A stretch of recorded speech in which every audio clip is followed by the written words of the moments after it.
students and welcome to Fantastic Friday. What is this Fantastic Friday all about? हम लोग इस Friday lecture series के अंदर बात करेंगे. We will talk about previous year question papers as far as CAT is concerned, and when I'm talking about previous year questions, I'll talk about reading comprehension, the kind of passages जो कि reading comprehension के अंदर आ चुके हैं, and with verbal my colleagues will also talk about the things. I mean, if I talk about past year paper, good questions as far as good sets in logical reasoning, data interpretation, and some of the interesting questions in quantitative aptitude as well. We'll talk about various techniques, we'll talk about logic, we'll talk about all those things in this Fantastic Friday. Now when I'm talking about verbal, right, because that's what I'm supposed to do today. When I'm talking about verbal, मैंने students को कई बार struggle होते हुए देखा है that sir, in last mock whatever I have given, I have got 85 percentile or 80 percentile. I don't know how in the next mock it's now 30 percentile. From 80 to 30, then moving ahead to 40, then coming to again 75, then coming back to 15 percentile, right? And then sometimes reaching to again 75, 78. यहां पर अगर आप बात देखेंगे, मैंने 99 percentile की बात नहीं करी या मैंने 90 परसेंटाइल की बात नहीं करी, because the reason is very simple. When you are talking about 99 percentile or 95 percentile or a 90 percentile, which means your logic is clear as far as solving reading comprehension or parajumbles or odd sentence, right? अगर आप उस percentile को regularly hit कर रहे हो, but when you are hovering around, let's say between 20 to 75 odd or 80 odd percentile, which means there is something wrong with the logic. या तो when we say that it is basically a तुक्का, maybe I don't know the exact logic. Sometimes answer सही हो जाते हैं, sometimes नहीं होते हैं. मैं दो ऑप्शंस के अंदर कंफ्यूज हो जाता हूं. I end up marking the wrong one. और या फिर हम बात करते हैं इस बार ऑप्शंस बहुत ज्यादा कंफ्यूजिंग थे, which means there is something wrong with the logic.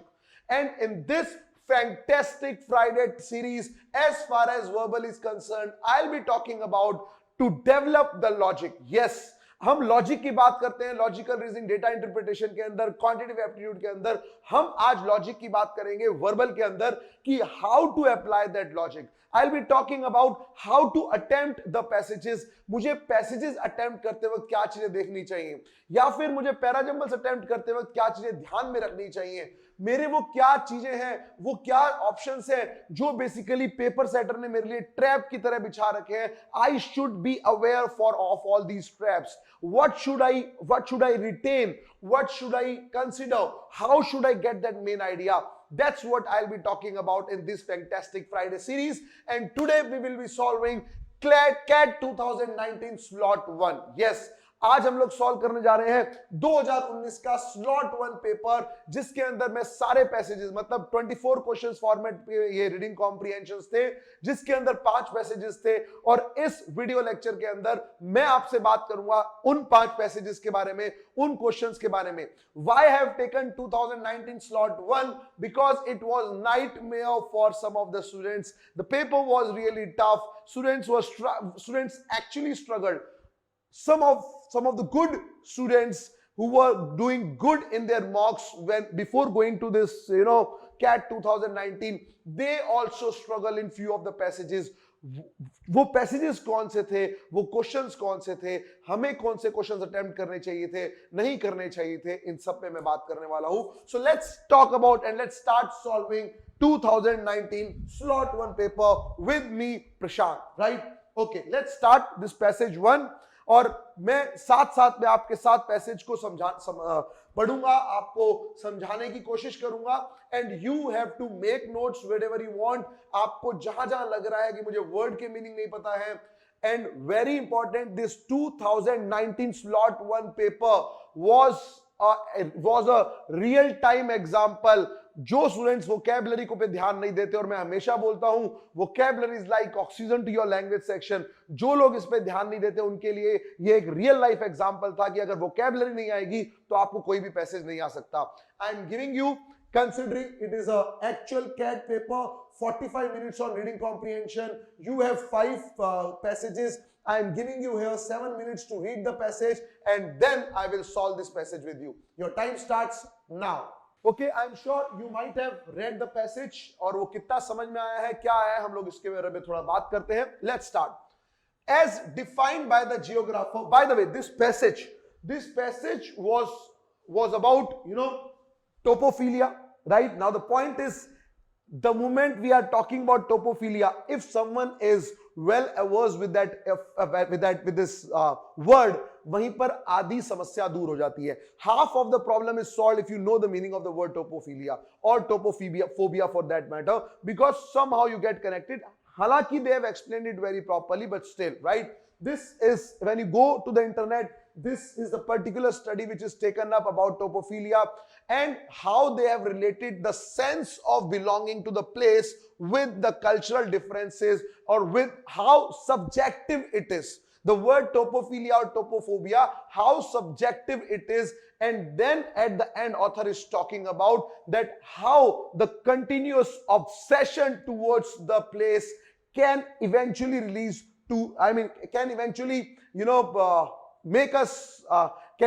make us get into topophobia kind of a thing. That's what the passage was talking about. Let's understand. As defined by the geographer Yi Wu Tuan, topophilia is the effective bond between people and place. Now, what is this topophilia is all about? So I'm sure by this time, when you are preparing for your CAT examination, you might have worked hard on your vocabulary. So when I'm talking about the word topophilia, it is coming from the word phil, phil, which means love. It's coming from the word phil, which means love, and topophilia is nothing but love for place. Love for place. आपको कोई भी ऐसी जगह, उसके लिए एक obsession होना, उसके लिए एक प्यार होना, उसके लिए एक सेंस ऑफ बिलोंगिंग होना, इज नथिंग बट टोपोफिलिया. सो वो क्या बोलना चाह रहे हैं, उन्होंने क्या किया, उन्होंने डिफाइन किया पहले टोपोफिलिया को, it's the bond between a people and place too, right.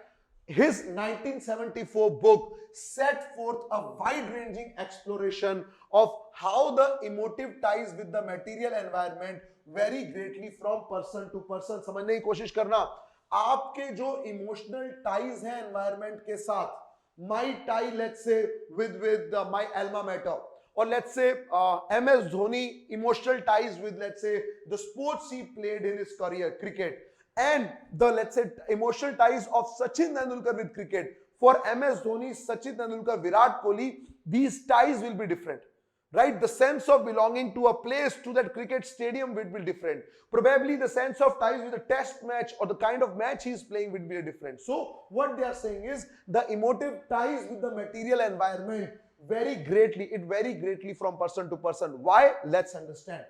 And in intensity, so एक तो वेरी करता है, मतलब विराट कोहली के लिए शायद ज्यादा होगा या सचिन तेंदुलकर के लिए कम होगा.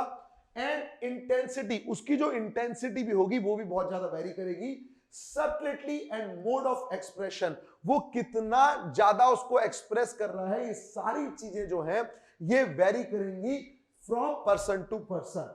Factors influencing one's depth of response to the environment include. अब क्या क्या फैक्टर इंक्लूड करते हैं, जो हम बात कर रहे हैं, that it will vary greatly, बहुत बड़ी मात्रा के अंदर ये वेरी करेगा. और अब अगर हम जो वेरी की बात कर रहे हैं, किस किस पे डिपेंड करेगा, एक कि हमारा कल्चरल बैकग्राउंड कैसा है, हम किस बैकग्राउंड से आ रहे हैं. Gender, it will vary for male and female in a different way. Race, it will vary from country to country in a different way. Historical circumstances, your upbringing for that matter, and what kind of things which are coming from. And Tuan, which means the author, the researcher, he also argued that there is a biological and sensory element also involved. So ये सारे elements हैं जिसकी वजह से ये जो हमारा emotional connect है place के साथ, टोपोफिलिया जो है ये बेसिकली वेरी करेगा. तो क्या क्या फैक्टर्स थे, मैं क्यों बता रहा हूं, क्योंकि हमें याद करने की कोशिश करनी पड़ेगी जब हम रीड करेंगे. हमारे पास जो फैक्टर थे वो cultural background 1, we were talking about gender, which is 2, we were talking about race, which is 3, we are talking about historical circumstances, biological and sensory relations too. So these are the 6 factors we are talking about. टोपोफिलिया might not be the strongest of human emotions. वो बोल रहा है कि हमारे पास काफी तरीके के emotions हैं, right. We have emotion to our family, to our children, probably to the in the workplace. We have different kind of emotions, और उसके अंदर टोपोफिलिया strongest नहीं होगा, might not, शायद इतना strongest नहीं है. Indeed, many people feel utterly indifferent towards the environment that shape their lives. और इसमें से काफी लोग ऐसे, उन्हें कोई फर्क नहीं पड़ता उस environments ने जिनसे उनकी लाइफ शेप हुई है. But there is a problem. When activated, जब इस इमोशन को एक्टिवेट किया जाए, it has the power to elevate a place to become the carrier of emotionally charged events to be perceived as a symbol. वो क्या बोल रहा है? शायद फर्क नहीं पड़ता, बट अगर किसी को इमोशनली चार्ज किया जाए, हम बात करते हैं हमारे नॉस्टैल्जिक डेज की, हम बात करते हैं पुराने दिनों की, पुराने कॉलेज की, और व्हाटसोएवर, जब इसको एक्टिवेट कर दिया, इस टोपोफिलिया के अंदर पावर है, या तो वो जो प्लेस है उसको इतना उसकी आंखों में इमोशनली अगर मेरे को एलिवेट कर दिया, तो वो जगह मेरे आंखों के अंदर, मेरे दिमाग के अंदर इतना एलिवेट, इतना ऊपर उठ जाएगी, और कई बार वो एक सिंबल की तरह भी महसूस होगा. So that's what this passage, the paragraph 1 is in the passage 1, paragraph 1 is talking about that what topophilia is, on what all things it depends, and basically how, maybe ज्यादा इतना इंटेंसिटी नहीं है इसकी, बट अगर इसको activate कर दिया जाए तो ये क्या क्या कर सकता है, how strong it is. Aesthetic appreciation. Now when I'm talking about aesthetic appreciation, we are talking about, मतलब जो चीज अच्छी लगती है उसको हम एस्थेटिक यूज करते हैं, थिंग्स व्हिच आर गुड, जैसे हम लोग अच्छे एम्बियंस की बात करते हैं, so that is aesthetic sense. घर के अंदर हम लोग को साज सजावट करते हैं. सो क्या बोल रहा है? Aesthetic appreciation is one way. ये एक तरीके का है जिस तरीके से लोग एनवायरनमेंट को रेस्पॉन्ड करते हैं, व्हिच मींस अगर लेट्स से इस स्टूडियो का एस्थेटिक सेंस अच्छा है और faculty coming over there will react differently, and अगर इफेक्ट अच्छा नहीं है, then a faculty who is teaching may act differently, may, right? So the point is it's one way, and that's very obvious when we go to a restaurant, when we go to a college, when we go to the university. It's one way how people respond. A brilliantly colored rainbow, so अब उसका example दे रहा है, a brilliantly colored rainbow after gloomy afternoon showers. So शार के अंदर gloomy, बड़े अजीब से आफ्टरनून शार के अंदर एकदम से जब रेनबो आ जाना, a busy street, एक बिजी स्ट्रीट है जो अलाइव होती है ह्यूमन इंटरेक्शन से. One might experience the beauty of such landscape that had seemed quite ordinary only moment before, or that are being newly discovered. So after a gloomy shower, एकदम से rainbow का आ जाना, एकदम से busy street के अंदर human interaction आ जाना, सो ये एकदम से हमारे को बताता है, वो क्या बोल रहा है? This is what we are talking about, we are experiencing, और that's where they are talking about aesthetic consideration. Now अब ये सारी चीजें वो बोल रहा है, this is quite the opposite of a second topophilic bond, namely that of the acquired taste. अभी तक हम जो बात कर रहे हैं एस्थेटिक कंसिडरेशन का टोपोफिलिक फॉर्म्स के अंदर, और दूसरा बात कर रहे हैं हम जो हमने ओवर द टाइम एक्वायर किया है, right? The second topophilic bond, और ये उससे एग्जैक्टली अपोजिट है सेकंड वाला. वो क्या बोल रहा है? That we acquired, namely that of the acquired taste for the certain landscape and places that one knows well. अब एक चीज ऐसा है जो मुझे अच्छा लगा, मैं उसकी तरफ इमोशनली अलग तरीके से कनेक्ट हो रहा हूं. एक जिस चीज को मैं अच्छी तरीके से जानता हूं उसकी तरफ. So for example, let's say you guys let's say went for a vacation, let's say to Europe, right? आप स्विट्जरलैंड गए, स्विट्जरलैंड में आप जाएंगे, वो एक एस्थेटिक कंसिडरेशन है.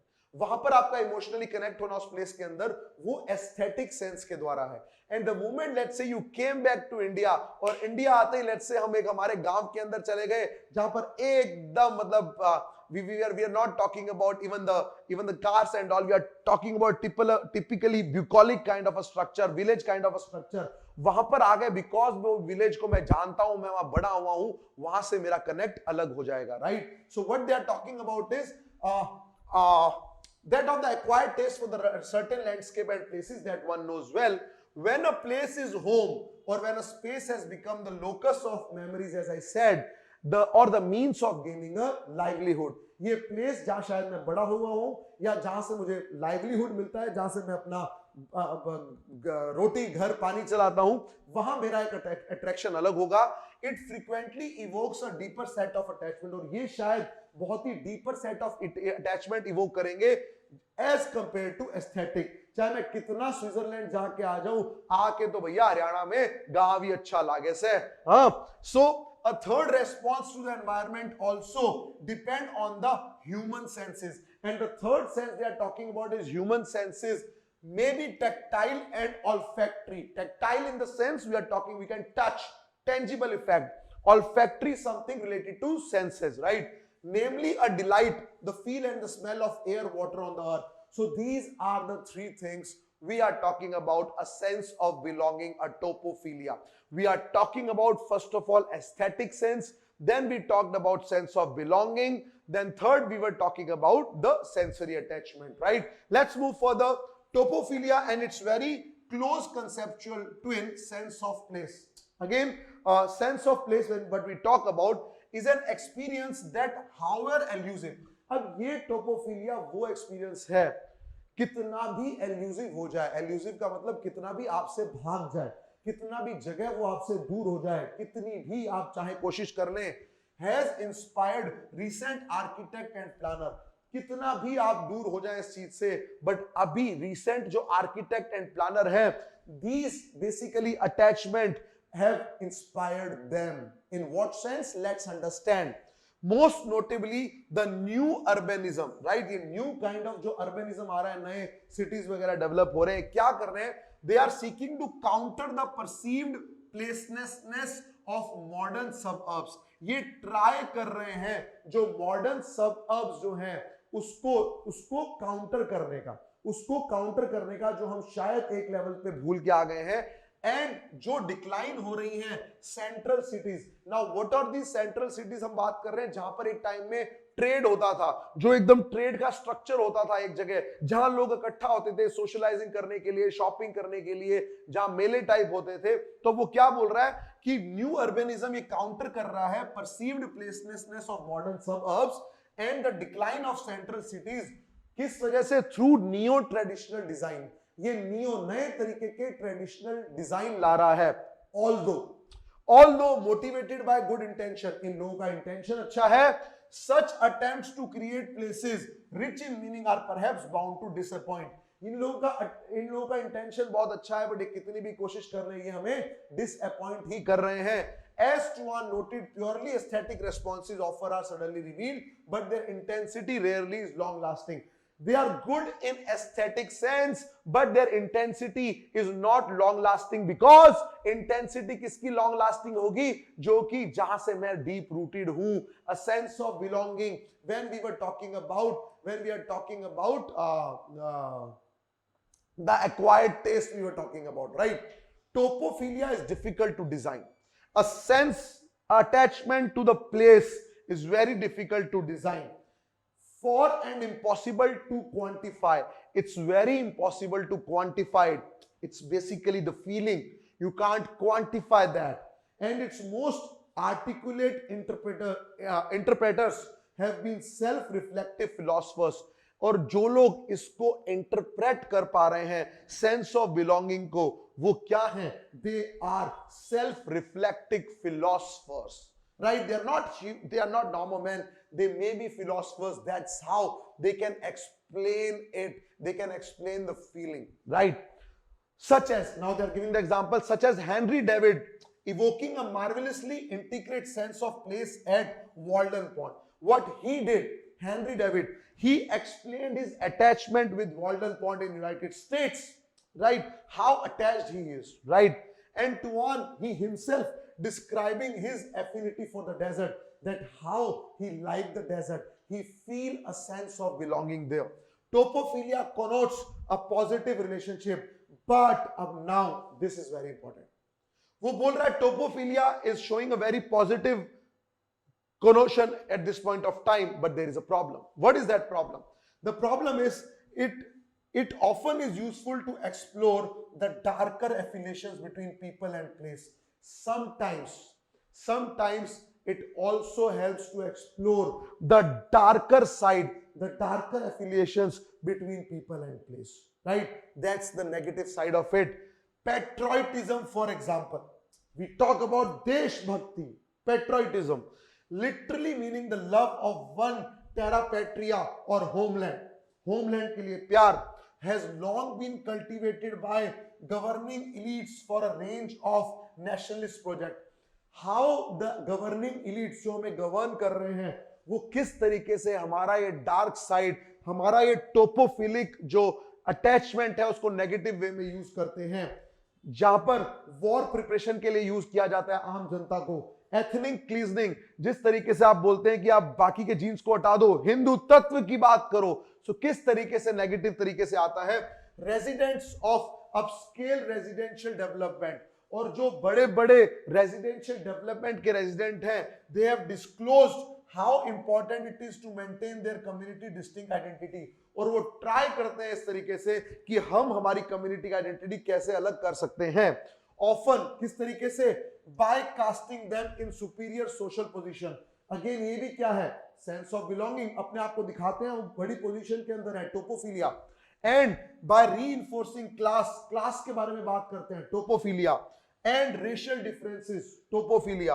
And just as a beloved landscape is suddenly revealed, so too many landscape of fear cast a dark shadow over a place that makes one feel a sense of dread or anxiety or topophobia, और जब ये बहुत ज्यादा होने लग जाता है तो ये टोपोफिलिया, लव फॉर प्लेस, टोपोफोबिया में कन्वर्ट हो जाएगा, which means उसी जगह से डर लगने लगेगा, fear of place. So this was passage 1 my dear students of CAT 2019 slot 1. Let's move to the questions now. Question 1 on your screen now. Okay, let's see. The word topophobia in the passage is used. देखो अब यहां पर question solving की बात आ रही है, हम लोगों ने ऑलरेडी पैसेज की बात कर चुके हैं, जब मैं क्वेश्चन सॉल्विंग की बात कर रहा हूं, we have to understand the idea of this session is not just to solve the passage as I mentioned during the starting of my session, it is to develop the logic. I will explain you why other options are not the answer, right? I'll explain you, आपको चारों के अंदर logic develop करना पड़ेगा, and in my live classes also when I interact with the students, because it is I think a monologue going on and you must be listening to my video, but when I talk with the students in the live classes, when I discuss with them, I basically try to evoke the response that why you have marked that particular option, because आप जब answer mark नहीं करेंगे, so live classes के अंदर I ensure that all my students should answer. Even one of them is not answering, that's too bad. And I basically ensure that I'll get in touch with that student over the phone probably after my class, because जब आप mark नहीं कर पाएंगे, चाहे video session को भी सुन रहे हो, पॉज करके सॉल्व करो, अगर आप मार्क नहीं करोगे तो मेरे लॉजिक को नहीं समझ पाओगे, right? Let's understand the word topophobia in the passage is used. हम लोग टोपोफिबिया की बात कर रहे हैं, इस पैसेज में किस कॉन्टेक्स्ट में यूज करते हैं. बिफोर सॉल्विंग द क्वेश्चन मैं, अच्छा यहां पर मैं आपको कई टिप्स देता रहूंगा as and when we go along the passage. पहली टिप जो मेरी तरफ से आपको है कि just stick to the passage. Tip 1 is stick to the passage. Stick to the passage, no outside ज्ञान. Stick to the passage, no outside ज्ञान. So this is Gyan number 1 by Prashant Sugan, PS. What is it? The word topophobia in the passage is used to represent a feeling of dread towards particular spaces, and places. वो कह रहा है टोपोफोबिया passage के अंदर किस तरीके से use किया गया है, represent a feeling of dread towards particular spaces and places. Last line एक बार देख लेते हैं, and just as a beloved landscape is suddenly revealed, so too many landscape of fear cast a dark shadow over a place that make one feel a sense of dread or anxiety, जिसको हम लोग क्या बोल रहे हैं, जिसको हम लोग बोल रहे हैं टोपोफोबिया. So first is or can be my right answer, right? मैं अभी मार्क इसको स्टार मार्क कर देता हूं, right? And we will go for second, third and fourth. As I said, the logic is why other 3 options, how I can eliminate, right? वो मेरे ज्ञान number 2 और भी आएंगे, टेंशन मत लेना. हाँ, to signify the fear of studying the complex discipline of topography. इस पूरी चीज के अंदर टोपोग्राफी की बात नहीं हो रखी है. अब ये टोपोग्राफी होता क्या है? Topography is writing about the top layer of the earth. Top layer जो अर्थ होती है उसको उसको हम लोग बोलते हैं टॉपोस्फियर. ये उसकी बात कर रहा है। सो ये ऑप्शन मेरे कॉन्टेक्स्ट के अंदर नहीं है। आप ऐसे ऐसे वर्ड्स को सर्कल करेंगे और इनको एलिमिनेट करेंगे। Again vocabulary plays a very important role. आपने इसको सर्कल किया, आपने हटा दिया। Third option, as a metaphor. Now this is a figure of speech. What is a metaphor? Right, so again we will talk about in the live classes the figure of speech. Metaphor is basically when you are giving when you are relating some non-living thing with a living thing. When you are relating with anything with the living, आप किसी भी non-living thing को एक living characteristics दे रहे हैं, उसको हम metaphor बोलते हैं, right? So as a metaphor expressing the failure of the homeland to accommodate non-citizens. We were not talking about non-citizens. हम लोग नॉन सिटीजन्स की बात नहीं कर रहे थे। मेरे पूरे पैसेज के अंदर इसका जिक्र नहीं हो रखा था। And last, to signify feelings of fear और एंजाइटी टुवर्ड्स टोपोफिलिक पीपल। अब ये क्या बोल रहा है? फीलिंग्स दिखाओ किसके लिए? टोपोफिलिक पीपल के लिए। अगेन कहीं पर भी ऐसा नहीं दे रखा था कि हम लोग फीलिंग्स दिखा रहे हैं, डर दिखा रहे हैं टोपोफिलिक लोगों के लिए। यहां पर प्लेस की बात हो रही थी, इसलिए मेरा सेकंड, थर्ड और फोर्थ ऑप्शन चला गया। First option is the right answer. इस क्वेश्चन को हम लोग बोलेंगे फैक्ट बेस्ड क्वेश्चन। अगर कोई स्टूडेंट इस क्वेश्चन को अटेम्प्ट नहीं कर रहा है वो दंडनीय अपराध है, और अगर कोई क्वेश्चन इसको गलत कर रहा है तो उसको सजाए मौत हो सकती है। हाँ, सो जोत सपाट आपको मैं ये बताना चाह रहा हूं कि कौन से क्वेश्चन अटेम्प्ट करने हैं, कौन से नहीं। ये फैक्ट बेस्ड क्वेश्चन था, right. With this let's move to question number 2। Which of the following statement if true? इन चारों स्टेटमेंट के अंदर अगर ये सारे सही होते, could be seen as not contradicting the required argument is the passage. इनमें से, so what this question is talking about, there are three questions, there are three options which are contradicting the passage. हमने passage समझ लिया, इसमें तीन options ऐसे हैं जो कि पैसेज को कॉन्ट्राडिक्ट कर रहे हैं, और एक है जो नहीं कर रहा। जो नहीं कर रहा है, am I right? Yes, जो नहीं कर रहा है हमें उसको मार्क करना है। Let's understand option number 1। The most important even fundamental response to our environment is our tactile and olfactory response. वो क्या बोल रहा है? सबसे ज्यादा इंपॉर्टेंट और fundamental response to our environment हमारा टैक्टाइल और ऑल्फैक्टरी रेस्पॉन्स है। ये ऑथर के पूरे आर्ग्यूमेंट को कॉन्ट्राडिक्ट कर रहा है, बिकॉज ऑथर ने आर्ग्यूमेंट के अंदर क्या बोला था, मैं आपको साथ साथ में समझा भी रहा हूं। ऑथर ने आर्ग्यूमेंट के अंदर क्या बोला था? Here we go. ऑथर ने सबसे ज्यादा बोला था कि सेकंड टोपोफिलिक बैंड क्या है? Acquired taste for certain landscape and places that one knows well. Now this is something which was the major thing. This is the something which was the major thing they talked about कि हम लोग का major क्या है? हमारा major है कि हमारा सर्टेन लैंडस्केप और प्लेसेस की तरफ जो अट्रैक्शन है वो। और जब वो बोल रहा है our tactile and olfactory response, a third response to environment also depend on this. So point is यहां पर बोल रहा है maybe, यहां पर बोल रहा है maybe tactile and olfactory, और यहां पर is दे रखा है। क्या डिफरेंस है सर? डिफरेंस है। मे बी का मतलब हो सकता है, इज का मतलब है। समझने की कोशिश करना। ये कॉन्ट्राडिक्ट कर रहा है, क्यों? क्योंकि वहां पर मे बी दिया हुआ है और यहां पर इज बोल रहा है, ये कॉन्ट्राडिक्ट कर देगा। और ऐसे ऑप्शन को हम लोग बोलते हैं जाल में फंसाना, और ये बहुत ही एक्सट्रीम कैटेगरी होती है। ये एक्सट्रीम ऑप्शंस के अंदर कंसीडर करता हूं मैं। हमें जहां पर इज या विल दे रखा हो मे बी की जगह, उसको हटा देना। मेजर ऑफ द टाइम आप यहां फंसते हो, आप जो बोलते हैं ना दो ऑप्शन के अंदर आंसर कंफ्यूजिंग हो रहे हैं, मे बी की जगह इज या विल को आंसर मार्क करते हैं। ऑप्शन नंबर 2, सो मेरा फर्स्ट नहीं होगा। Generally speaking in a given culture the tie of the people to their environment very little. उसने तो क्या बोला था? बहुत ज्यादा वेरी करता है। उसने क्या बोला था? बहुत ज्यादा वेरी करता है। वेयर इट इज है वेरी ग्रेटली, बहुत ज्यादा वेरी करता है, और यहां पर बोला है very little. Again contradicting. Third, patriotism usually seen as a positive feeling is presented by the author as a darker form of topophilia. Now this is something This is something not contradicting. This is not contradicting. Patriotism usually seen as a positive feeling. Here we go. Where is this patriotism, uncle? Where is this patriotism? Let me see. Patriotism literally means the love of one terra area or homeland has long been cultivated by governing elites for range of nationalist project. So it is love for one homeland. Patriotism usually seen as a positive feeling presented by the author in the darker form. उसने क्या बोला था? Excessive patriotism may lead to topophobia as well. So ये बिल्कुल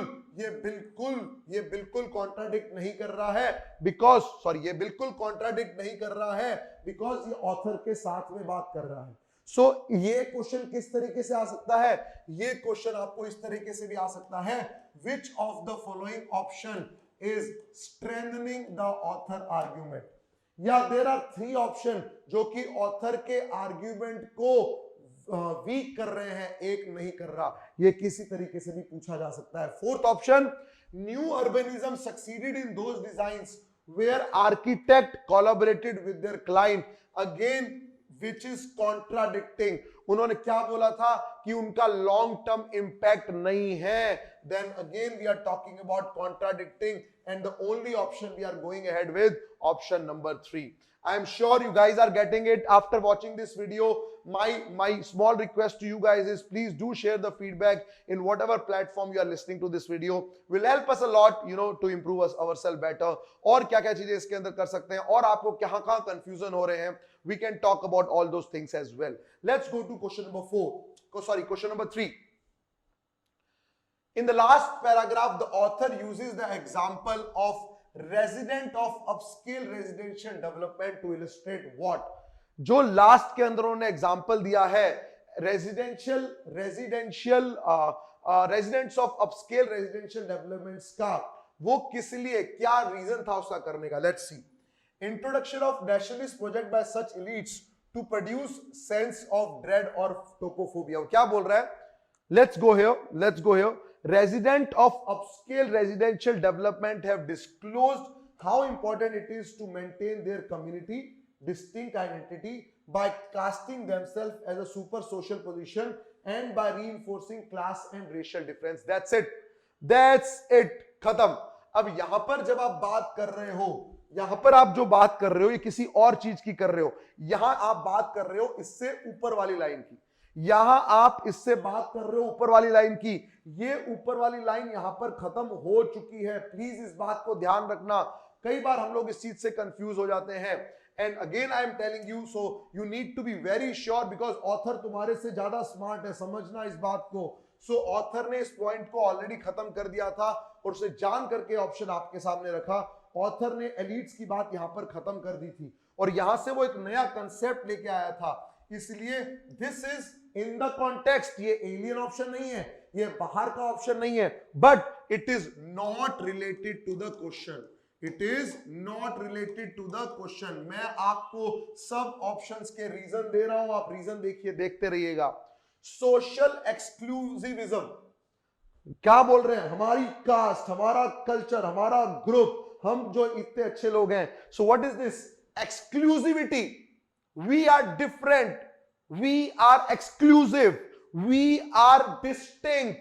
सो social exclusivism practiced by such residents in order to enforce a sense of racial or class superiority.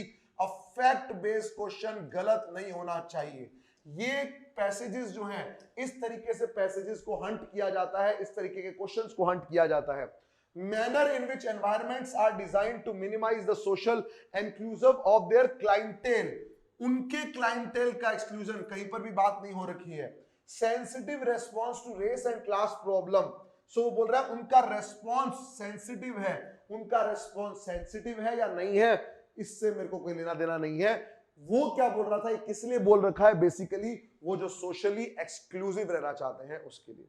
I hope you are getting it. With this let's move to question number 4. And I hope कि जैसे मैं question number 3 बोल रहा हूं, 4 बोल रहा हूं, आप इस वीडियो को पॉज कर रहे होंगे, आप खुद अटेम्प्ट करने की कोशिश कर रहे होंगे. मैं फिर बोल रहा हूं, मेरे वीडियो को सुनने से कुछ नहीं होगा.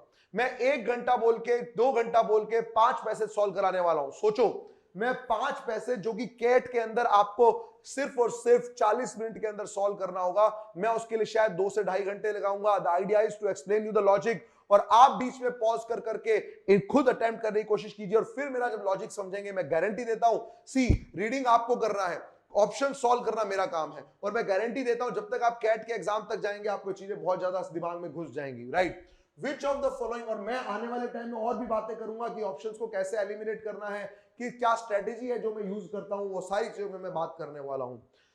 Which one of the following best capture the meaning of the statement? इस मीनिंग को बेस्ट कैप्चर कौन करता है?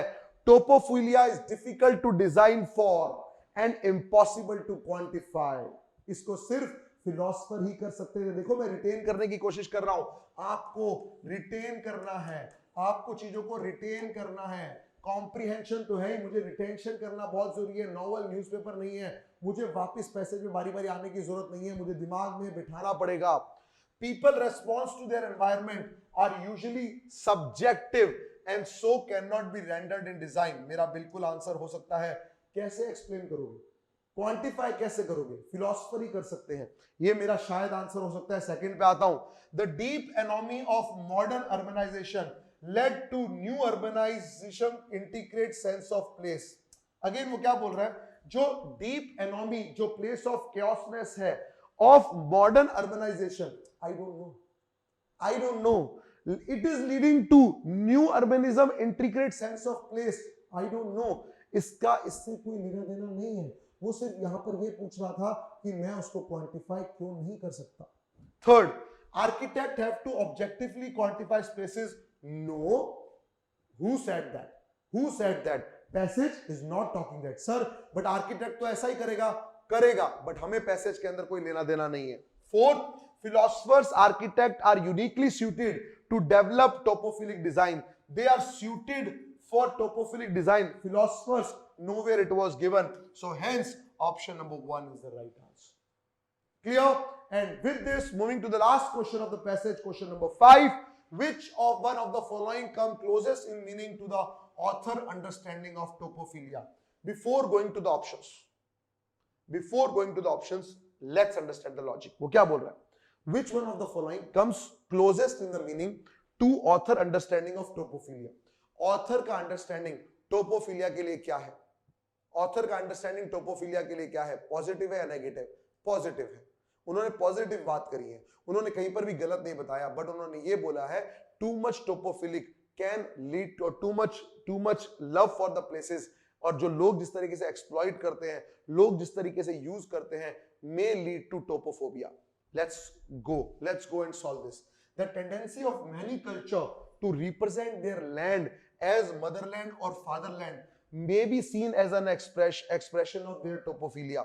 बिल्कुल हो सकता है, ऑथर ने बोला है बिल्कुल कि भैया अगर हम लोग हमारे मदरलैंड फादरलैंड की बात कर रहे हैं, टोपोफिलिया हो सकता है। Second, nomadic society are known to have the least affinity। so जैसे ही मैं नोमैडिक सोसाइटी की बात कर रहा हूं, मैं इसको हटा दूंगा। नोमैडिक का मतलब क्या होता है, जो कि इधर उधर जाते रहते हैं, एक जगह पे टिकते नहीं है। पूरे पैसेज में नोमैडिक फैमिली के बारे में डिस्कशन नहीं हुआ था, इसको पढ़ते ही मैं हटा दूंगा। थर्ड, फ्रेंच,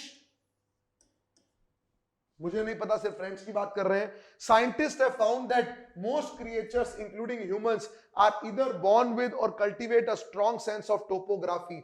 अगेन यहां पर वर्ड आ गया टोपोग्राफी, अगेन हटा दूंगा। I am left with only option number 1, as easy as that. So guys, this is how you need to solve the passage. चाहे कितना हार्ड आ जाए, कितना इजी आ जाए, आपको एक तो रीडिंग पे ध्यान देना है। रीडिंग पे डाइवर्स रीडिंग के बारे में मैं आने वाले लेक्चर्स के अंदर बात करूंगा, मैं मेरे आने वाले फैंटास्टिक फ्राइडे के अंदर बात करूंगा, बट आपसे अभी सिर्फ ये बात कर रहा हूं कि इस तरीके से पैसेज सॉल्व किया जाता है। With this let's move to passage number 2। So इस वीडियो के अंदर हम 2 पैसेज के अंदर बात करेंगे, और इसी तरीके से मैं नेक्स्ट फ्राइडे आऊंगा अगले दो पैसेजेस के साथ, because the point is to make you understand the logic rather than to solve the passage। So passage 2 in front of your screen, take let's say 7 minutes and solve this passage। Here we go। अच्छा, इस passage के अंदर आपको words difficult लगेंगे, आपको हारना नहीं है, बैठे रहना है, समझते रहना है, else मेरा काम तो है ही, मैं समझा दूंगा, right? So let's start। Okay, I'm sure you must have read the passage by now। Let's see what this passage was talking about। Yes, it was a difficult passage, right? Now when I am talking about passage being difficult, मैं हमेशा students को बोलता हूं ना, there are students who just come back to me and say that so ये passage मेरे लिए easy था या पैसेज मेरे लिए डिफिकल्ट था. To be very honest with you, the whole, if I talk about CAT paper as a whole, it's a generalized paper. I mean, it's not made keeping in mind that we are making it only for engineers or non-engineers. It's a general paper, right? It's meant for masses, right? अगर कोई passage difficult होगा वो सबके लिए होगा, passage easy होगा सबके लिए होगा. It all boils down to कि आप कौन सा पैसेज कब अटेम्प्ट कर रहे हैं, कौन से क्वेश्चंस लीव कर रहे हैं, कौन से क्वेश्चंस को अटेम्प्ट कर रहे हैं. It all boils down to there. And verbal के अंदर, as I always say, there is no checklist, there is nothing to there is no one to say that you should attempt this question or not. We think that everything is right and we just keep on attending that. There are few questions which we need to understand that we have to leave those questions, right? So let's understand this passage. So the passage typically was related to arts and literature, right? इसको हम arts genre के अंदर लेके जाते हैं, arts and literature genre के अंदर लेके जाते हैं. And the passage, if I am not wrong, is taken from the guardian, right? वहां से पैसेज लिया गया 2019 के अंदर, स्लॉट 1 के अंदर. और इसलिए मैं रिकमेंड करता हूं that students who actually want to appear for CAT, you should focus on reading foreign sources. It's because point is CAT is taking their article, their passages from foreign sources only, right? So this passage is taken from article from arts and literature as a genre, and as I said that you should be very good in diverse reading. You should cultivate your diverse reading habits, right? Let's understand. Free of the taint of manufacture. That phrase in particular is heavily loaded with the ideology of what the Victorian socialist William Morris called the anti-scrap or an anti-capitalist conversationalism, not conservatism, that solaced itself with the vision of a pre-industrial golden age. Majority of the students, after reading the first line, they have stopped. Boss, that's not my cup of tea. Let's move to the next passage. Let's understand. Free of the taint of the manufacturer. So taint का basically मतलब क्या होता है? What do you mean by the word taint? Right? Taint का मतलब होता है manufacturer का कुछ I would say any malfunction from the manufacturer, any change from the manufacturer side in the wrong sense. So manufacture की तरफ से कोई भी डिफेक्ट होगा या कोई भी दिक्कत होगी, कोई भी माल फंक्शन होगा, उसको हम लोग बोल रहे हैं tent, right? Free of the tent of manufacture, right? कि मैन्युफैक्चर की तरफ से कुछ भी दिक्कत नहीं होनी चाहिए. ये जो फ्रेज है is heavily loaded with the ideology. ये किस आइडियोलॉजी से लोडेड है? जो कि विक्टोरियन सोशलिस्ट विलियम मोरिस बोलते थे anti scrap. Now when you read in archaeology, if I talk about, we talk about various sites जो हम कंजर्व करते हैं, राइट? हम कई साइट्स को कंजर्वेशन की बात करते हैं कि इन साइट्स को नहीं तोड़ा जाना चाहिए. We talk about all those things. और अभी रिसेंटली के अंदर काफी मॉन्यूमेंट्स को हम लोग उस कैटेगरी के अंदर लेके आ रहे हैं. सो विलियम मॉरिस क्या बोलते थे? In there are two policies basically as far as conserving the sites are concerned or conserving the monuments are concerned. The scrap policy and the anti-scrap policy. Scrap policy क्या बोलता था कि आपने अगर मान लो फॉर एग्जांपल लेट्स से एक monument है, बहुत पुराना है, लेट्स से कोई ताजमहल है. ताजमहल को अगर आपने कुछ भी एक्स्ट्रा एडिशंस किए हैं, या ममीज इन इजिप्ट, उनको आपने कहीं पर भी कुछ एक्स्ट्रा काम किया है, एक्स्ट्रा एडिशंस किए हैं, उसको आपको स्क्रैप कर देना चाहिए और उसको अपनी ओरिजिनल फॉर्म के अंदर ले आइए जैसा कि वो पहले था. Right? That's basically we are talking about scrap policy, right? Anti-scrap policy Morris क्या बोलते थे कि आप ऐसा कोई काम नहीं करेंगे, जो पुरानी बिल्डिंग है आप उसी तरीके से उसको कंजर्व करने की बात करें. ये क्या बोलते थे? जो चेंज हुआ है उसको तोड़ दो. वो क्या बोलते थे? उनको छोड़ो, आप ऐसी बिल्डिंग देखो जो कि चेंज नहीं हुई है, उनको प्रिजर्व करने की बात करो. सो एंटी स्क्रैप पॉलिसी की जो विलियम मॉरिस बात कर रहे हैं, वो कह रहे हैं जो फ्रेज है ये एंटी स्क्रैप आइडियोलॉजी से भरा हुआ है, कि मतलब हमें मैन्युफैक्चरिंग टेंट से उन्होंने जो एडिशन किए हैं उसके बिना, उससे फ्री वाले मॉन्यूमेंट्स को पकड़ना चाहिए. ठीक है, यही वो बोल रहा है. वापिस समझने की कोशिश करो. मैंने आपको कंसेप्ट समझा दिया और आई एम श्योर ये कंसेप्ट समझाने के बाद थोड़ी अंडरस्टैंडिंग सही हो गई होगी.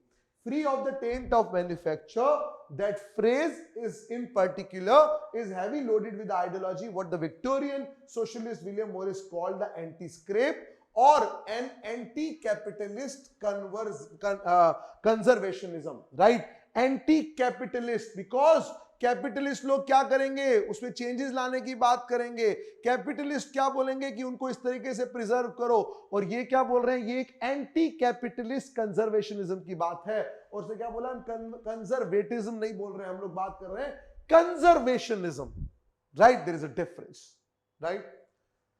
अब आगे क्या बोल रहा है, ये जो आइडियोलॉजी विलियम मॉरिस ने दी थी, this ideology solaced itself. सोलेज्ड itself का मतलब ये उससे खुश थे, इन्हें वहां पर एक संपूर्णता का एहसास होता था, इन्हें वहां पर एक सोलेस मिलता था, शांति मिलती थी। They felt like a belonging there, right? They were very happy. So this ideology solaced itself with the vision of pre industrial golden age. और ये आइडियोलॉजी का विजन क्या था कि हम लोग प्री इंडस्ट्रियल गोल्डन एज के अंदर आ जाएं, right? That's what the paragraph was talking about. In Britain, now they are talking specifically about Britain. In Britain, folk is in the sense they are talking about music. Folk may often appear a cozy का मतलब बहुत ही clumsy, cozy, बुरा, एकदम पुराना सा, right? Very compacted. So in Britain, folk may often appear, वो किस तरीके से होता है, गंदा, शैबी सा, cozy, फॉसिलाइज्ड फॉर्म। फॉसिल हम लोग क्या बोलते हैं, पुरानी लगे, राइट? तो फोक को भी वो फॉसिलाइज्ड फॉर्म के अंदर बोल रहे हैं, अगेन बहुत पुराना। But when you look more closely, the idea of folk, who has the right to sing it, अगर आप इसको और क्लोजली लेंगे, फोक का आइडिया क्या था कि ये कौन गा सकता है, कौन डांस कर सकता है, कौन इसको इन्वोक कर सकता है, कौन इसको कलेक्ट कर सकता है, किसको ये to whom it belong to or appropriate it for political, for cultural end has always been contested territory. और हम चाहे कितना भी बोल लें फोक के बारे में, बट ये एक contested territory है। मतलब इसमें आज भी डिस्कशन होते हैं कि ये किसके लिए बना है, कौन डांस करता है, क्या करता है, तो ये सारी चीजें बात करता है। So typically first paragraph is talking about कि फोक म्यूजिक के बारे में हम लोग बात करने वाले हैं, और इससे ऑथर की टोन से ये पता लग रहा है कि ऑथर फोक म्यूजिक की तरफ कुछ पॉजिटिव बात करेगा। And why? So this is what my dear students is my third ज्ञान, that you should anticipate, you should have a good anticipation in reading, because yahan se the first anticipation which I am getting is that author is talking positive about folk, right? अब उसके बाद क्या होगा हम बाद में देखेंगे, अभी पहले पैराग्राफ से मुझे ये समझ में आ रहा है। In our own time, author बोल रहा है हमारे टाइम में, though the word folk has achieved the rare distinction of occupying fashionable and unfashionable status simultaneously. So बोल रहा है हमारे टाइम में यहां पर इसको ये occupying the fashionable and unfashionable status, ये एक रेयर डिस्टिंक्शन उसने अचीव कर ली थी कि सेम टाइम में वो फैशनल था भी और नहीं भी। Just as the effusive floral prints of the radical William Morris now cover genteel sofas, so the revolutionary intention of many folk historians and revivalists have led to music that is commonly regarded as parochial and conservative. अब वो क्या बोल रहे हैं, हमारे time में यहां पर इसने फैशनेबल और अनफैशनेबल स्टेटस दोनों ले लिया था। अब वो क्या बोल रहा है, जस्ट एज, किस तरीके से, अब वो कॉन्टेक्स्ट बोल रहा है जिस तरीके से effusive floral prints of radical William Morris, William Morris की बात कर रहा है वो। विलियम मॉरिस, रेडिकल का मतलब वो क्या बोल रहा है, एकदम बिल्कुल extreme departure from the old thing. Radically जो विलियम मॉरिस ने एकदम अलग, एकदम रेडिकल, एकदम न्यू तरीके से जो एक फ्लोरल प्रिंट्स थे, वो अब हम लोग कहां यूज करते हैं, जेंटिल सोफास के अंदर, राइट? उसी तरीके से जो revolutionary, so the revolutionary intention of many folk historian, जो फोक के हिस्टोरियंस हैं, जो उसके ऊपर स्टडी करते हैं और जो उसको रिवाइव करना चाहते हैं, have led to music that is commonly regarded as parochial and conservative.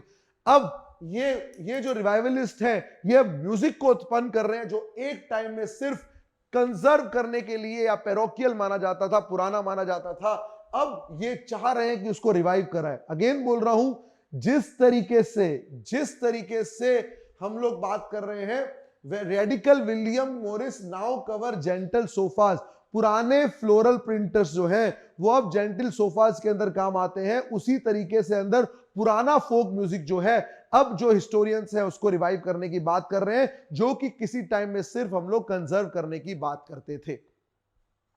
And yet as newspaper column periodically rejoice, folk is hip again. और अब न्यूज़पेपर कॉलम वाले क्या बोल रहे हैं, फॉक वापस से एक हिप आ गया है। इन्फ्लुएंस कर रहा है आर्टिस्ट को, क्लोथिंग को, फर्नीचर डिजाइनर्स को। सेलिब्रेटेड होता है म्यूजिकल फेस्टिवल में, सेरेमनीज में, टीवी में।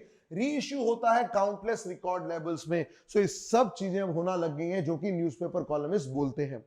फॉक इज सोनिक शैबी चिक, right? It's very old shabby चिक, right? containing elements of the uncanny and airy, right? Again वो बोल रहा है it is very strange, it is very old। ये फॉग जो है ये एक शैबी चिक की तरह है, राइट? एक पुराना धराना शैबी जो बहुत क्लियर नहीं है उसकी तरीके से है। as well as an antique winner, a whiff of Britain heathen dark ages। और एक तो ये अनकैनी है, स्ट्रेंज सा है, पुराना है, शैबी है, और साथ में एक एंटीक विनर भी लेके रखता है, एक एंटीक चीज भी है।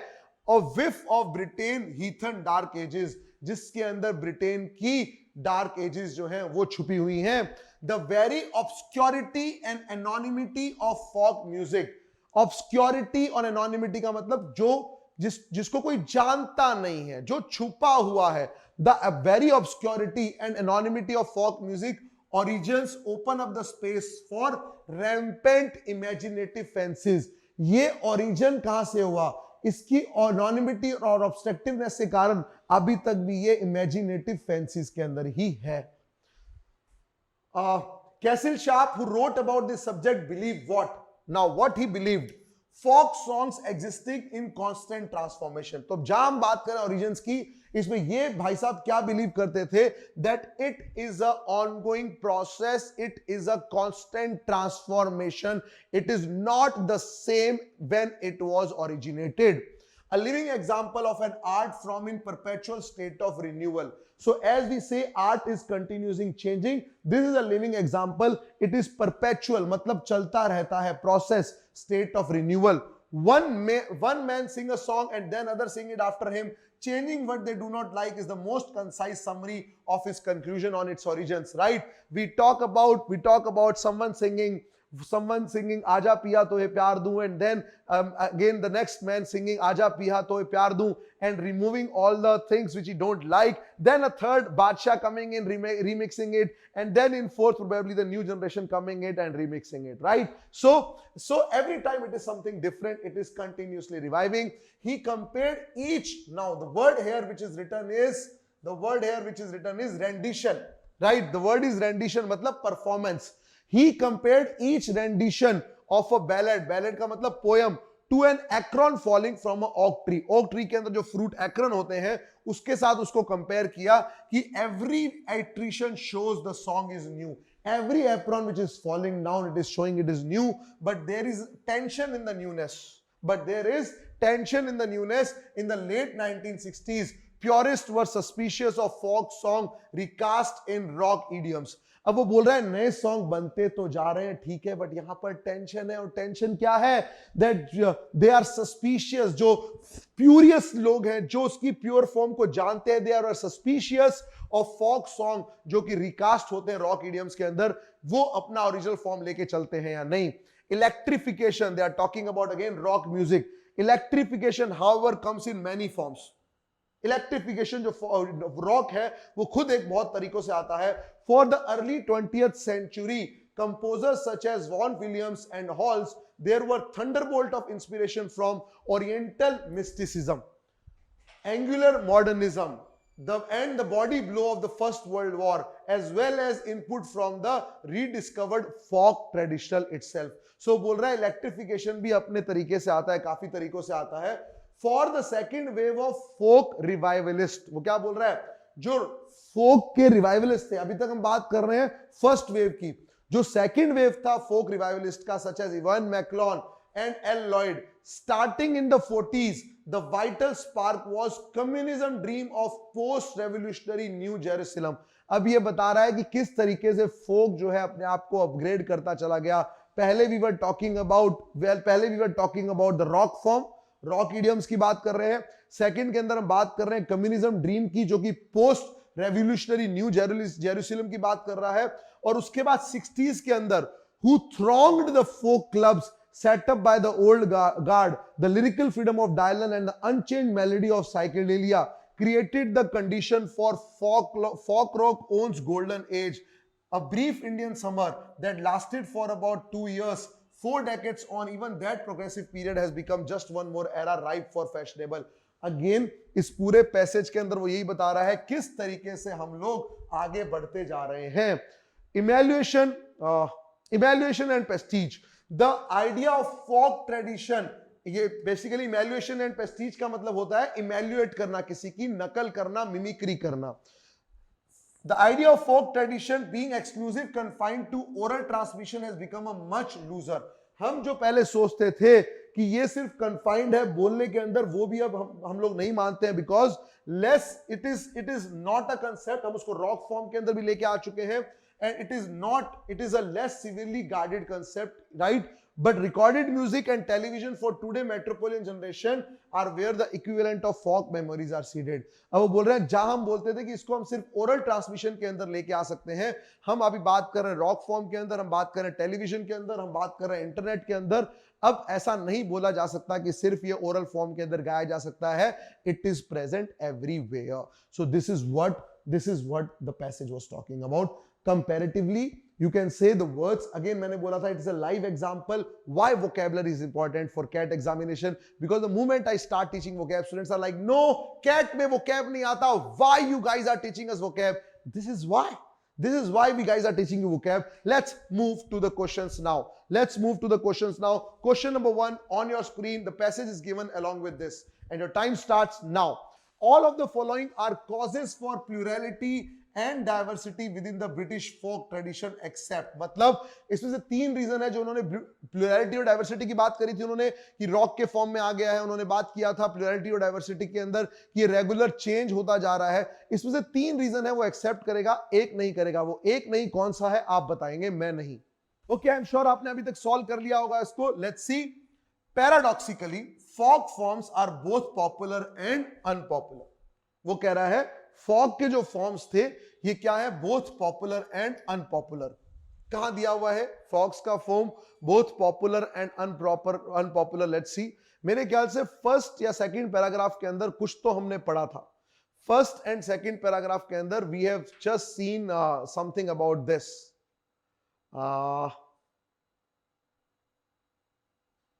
Here we go. They have talked about fashionable and unfashionable.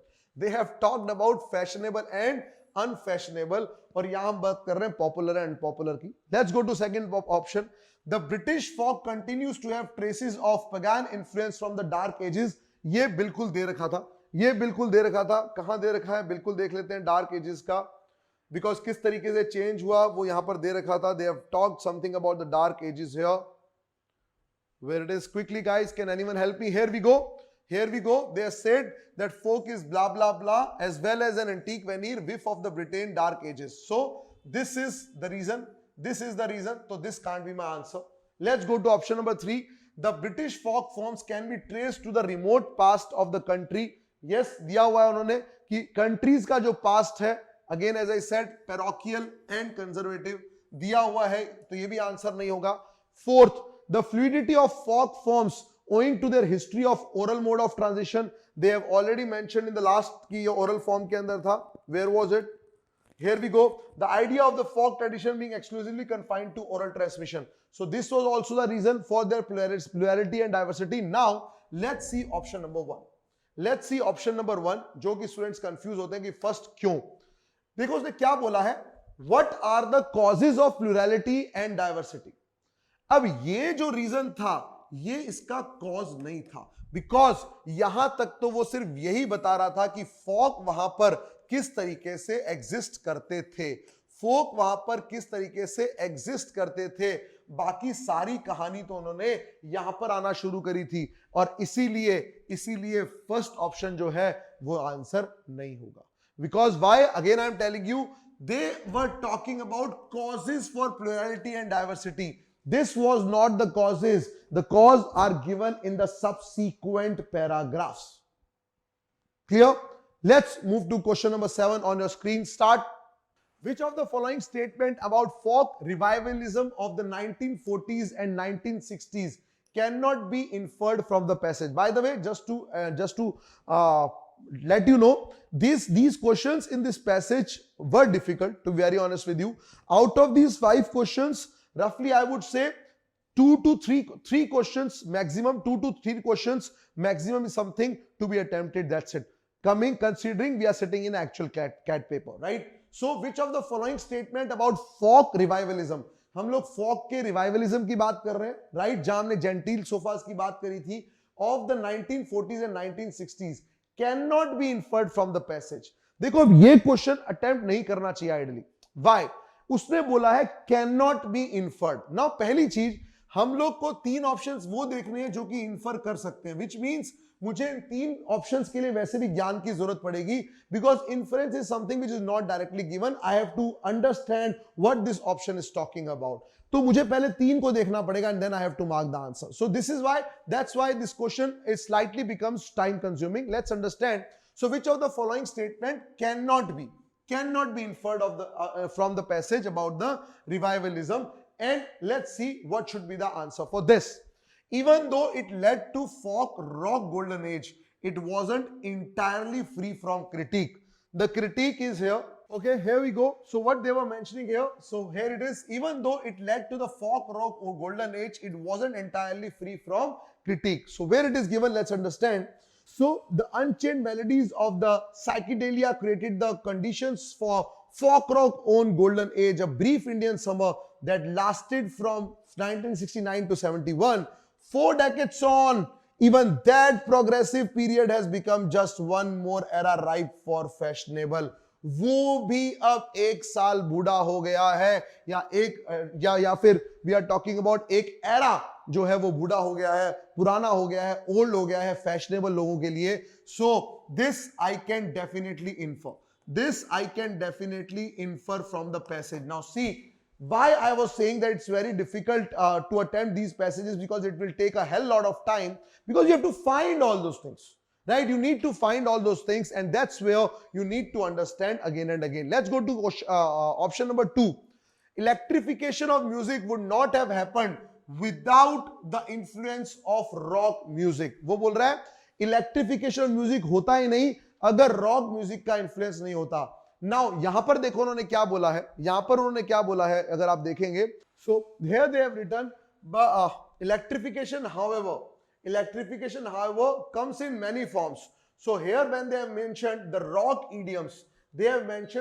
idioms, the purists were suspicious of the folk songs recasting in rock idioms. This however comes in many forms, not only in rock. The forms can be the thunderbolts of inspiration from Oriental mysticism, about angular modernism and the body blow of the First World War. It's not only rock. So this can be my answer. I cannot infer that electrification of the music hota hi nahi agar rock nahi aata. There are other forms also, which is mentioned here. So this can be my answer. Okay, let's go to option 3. Option 3 is saying freedom and rebellion were popular themes during the second wave of folk revivalism. Let's see where it is. For the second wave of folk revivalists, they have mentioned the vital spark was communism, dream of post-revolutionary New Jerusalem. So they are talking about post-revolutionary New Jerusalem. So we are talking about freedom and rebellion. Post-revolutionary rebellion, right, of New Jerusalem, freedom. They were the popular themes. I can infer for sure. This I can infer. This we can't infer. Fourth, it reinforced the Cecil Sharp's observation about folk constant transformation. Yes, That's what they talk about. That's what they talk about in the revivalism as well. So hence, second option should be my right answer. A difficult question definitely needs to be left out as far as, while attempting CAT. Okay. Question number 8. The author says that folk may often appear a cozy fossilized form because easy one दो, थोड़ा सा अगर इसके अंदर अच्छी तरीके से ध्यान दोगे तो आंसर निकल जाएगा कि ये बोलना क्या चाहता है. So it has been arrogated for various political and cultural purpose. वो क्या बोल रहा है? ऑथर ने क्या बोला? फॉक में often appear a cosy fossilised form because it has been arrogated for various political cultural purposes. कहीं पर भी पॉलिटिकल की बात नहीं हो रखी है. सो अगर मैं फॉसिलाइज्ड फॉर्म की बात भी करता हूं when they are talking about the fossilized thing and all, so here we go, they have mentioned it here. Nowhere what we are talking about is folk may often appear a quasi fossilized form, but when you look more closely, the idea of folk who has the blah blah blah political belong to it or appropriate it for political or cultural end has always been contested territory. It is a contested territory. It is not sure that it has been arrogated for this. अभी भी इस पे discussion चालू है. ठीक है. First option eliminated. Second, folk is a sunny shabby chic with an antique veneer. Right. So when again मैं बोलता हूं, कई बार हम लोग एक्साइट हो जाते हैं लाइन को देख के. अब आप ये देखिए, ये यहां पर दिया हुआ है, ये यहां पर दिया हुआ है और यहां पर हम बात कर रहे हैं इधर. Right. So there is no linkage here. So again eliminated. The notion of folk has led to several debates and disagreement. Again, this is not the reason why author is mentioning here this of its nostalgic association with a pre-industrial past. Let's understand what they have mentioned here. That they solaced itself, they were comfortable there with the vision of pre-industrial golden age. Why author is talking about कि ये शायद कॉजी दिख रहा है, ये शायद fossilise दिख रहा है, बट अगर तुम इसको और क्लोजली देखोगे तो इसके अंदर काफी और चीजें मिलेंगी और इसको देख के ऑथर क्यों क्या है, बहुत सोलेस फील होता है, बहुत ज्यादा सोलेस फील होता है. So fourth option is the right answer. Right. As I said, questions were slightly tricky. So again मैं थोड़ा जल्दी चला जाता हूं. सिक्स्थ के अंदर वी वर टॉकिंग अबाउट एक रीजन जो कि नहीं होगा. That was option number 1 because that was not as per the context. Second, हमें टाइम लगा सॉल्व करने के अंदर बिकॉज हमें 3 इन्फ्रेंस देखने थे. बिकॉज हमने इसको आंसर यहां पर क्यों मार्क किया?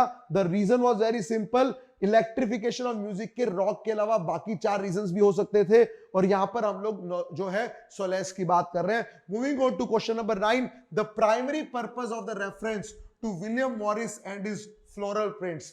क्या पर्पस था विलियम मॉरिस और उसके फ्लोरल प्रिंट्स को दिखाने का? और आपका आंसर क्या होना चाहिए? फटाफट बताइए. वापस मैं ले चलता हूं आपको, समझा देता हूं क्या बोल रहा है. वो बोल रहा है, in our own time world folk has achieved the rare distinction of occupying fashionable and unfashionable status simultaneously. मतलब एक ही टाइम में वो फैशनेबल था, अनफैशनेबल था. जिस तरीके से floral prints of the radical William Morris जो कि बहुत ही रेडिकल माने जाते थे, जो बहुत ही चेंज में बिलीव करते थे, किस तरीके से वो अब हमारे जेंटिल सोफा को कवर करते हैं और किस तरीके से जो रेवोल्यूशनरी इंटेंशन थे ये अब चाहते हैं कि इसको रिवाइव किया जाए, जो कि एक टाइम में पैरोकियल और कंजर्वेटिव माना जाता था. And your answer is what? And your answer is what? First, the pervasive influence of folk on contemporary art, culture and fashion. So यहां पर पहली बात, not the idea. The idea was revival. The idea was revival. The idea was जो एक time में चीज बहुत ही पुरानी मानी जाती थी उसके रिवाइवल की बात कर रहे हैं. Second, that what was once derided as gentile is now considered revolutionary. No, not at all. That अच्छा, पहली बात यहां पर क्या लिखा हुआ है? That what was once derided as gentile, ठीक है, then that what is one regarded as radical in folk can later be seen as conformist. ये हो सकता है कि एक टाइम में जो बहुत ज्यादा रेडिकल माना जाता था can later seen as the conformist, उसको हम लोग conformist की बात कर रहे हैं. What conformist is, I'll talk about that. that despite its archaic origins, despite folk की पुरानी origin, archaic का मतलब पुरानी origin, folk continues to remain a popular tradition. Folk is a popular tradition, we can't say that. और हम लोग अगर बोल भी सकते हैं तो इस कॉन्टेक्स्ट में तो नहीं. अब ये कॉन्टेक्स्ट क्या था, हमने 2-3 बार इस कॉन्टेक्स्ट के बारे में बात कर रखी है. और सर आपने तो चारों ऑप्शन ही ऐसे बोल दिए कुछ नहीं हो सकता, तो आंसर है क्या, एक एक करके बात करते हैं. राइट, पहली बात, इसको मैंने एलिमिनेट किया, सॉरी फॉर दिस, इसको मैंने एलिमिनेट किया due to fashion. Once derided as genteel is now considered revolutionary. Nothing is considered revolutionary. Nothing is considered revolutionary. हम लोग बात कर रहे थे रिवाइवल की. थर्ड क्या बोल रहा है समझने की कोशिश करना. What is once regarded as radical in folk? What once is regarded radical in folk, right? Now cover genteel sofas. और वो क्या बोल रहा है, can later be seen as conformist.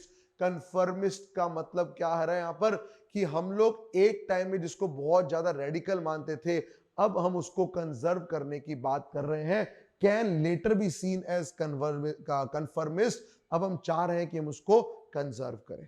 ठीक है, that despite it's archaic origin, folk continues to remain a popular tradition. But यहां पर इसका पर्पस ये नहीं था. ये ओवरऑल पैसेज के अंदर बोल सकते हैं, but the purpose of author mentioning this was not this. That's why we will eliminate fourth. I hope you are understanding the logic, and as I mentioned earlier that you need to give your feedback while once you are done with the passage. I know this passage was a little bit tough, but we are made to do tough things. And that's what CAT is all about. That's what IIMs are all about. That's what all the B schools of the world are all about, right? At a conference of folk forms, the author of the passage is least likely to agree with which one of the following views. इन चारों में से आपको ऐसा option ढूंढना है जिससे author सबसे कम agree करेगा.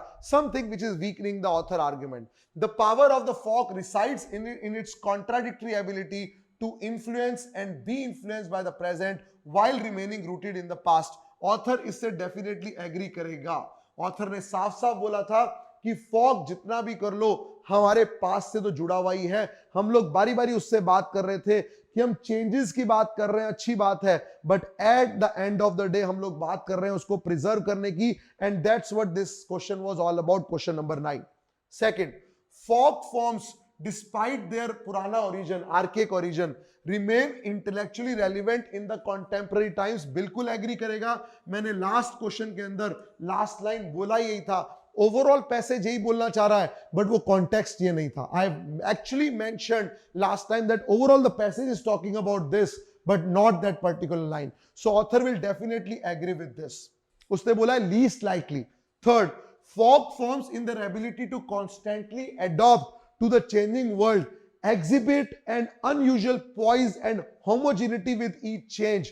ये वर्ड जो था इससे पता लग रहा है कि ये आंसर होगा, ये लीस्ट लाइकली एग्री होगा. ये वर्ड क्या बोल रहा था कि जितनी बार भी चेंज कर लो, जितनी बार भी चेंज कर लो, हर बार फोक जो है वो सेम ही दिखेगा, हर बार फोक क्या जो है वो सेम दिखेगा. और उसने साफ साफ बोला था ऐसा नहीं होता. जब जब बंदा कोई गाना गाता है, फर्स्ट बंदा गाना गा रहा है, सेकंड बंदा गाना गा रहा है, every time it changes, every time it changes. Here we go. That's what they have mentioned here. That's what they have mentioned here, that every time it was different. So this is what author will not agree with. I mean least likely.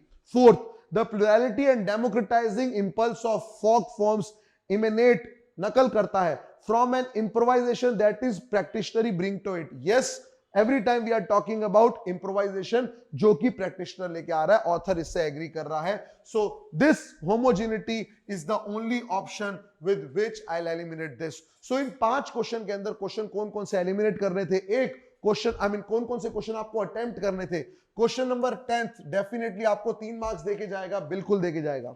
Question number 9 की बात करूंगा, बिल्कुल इसके अंदर अगर मैं बात करूं आपको 3 मार्क्स लेके आने ही आने हैं 6. क्वेश्चन नंबर 8 की अगर मैं बात करूं, ये आप अटेम्प्ट कर सकते थे बट गलत होने के चांसेस पूरे थे.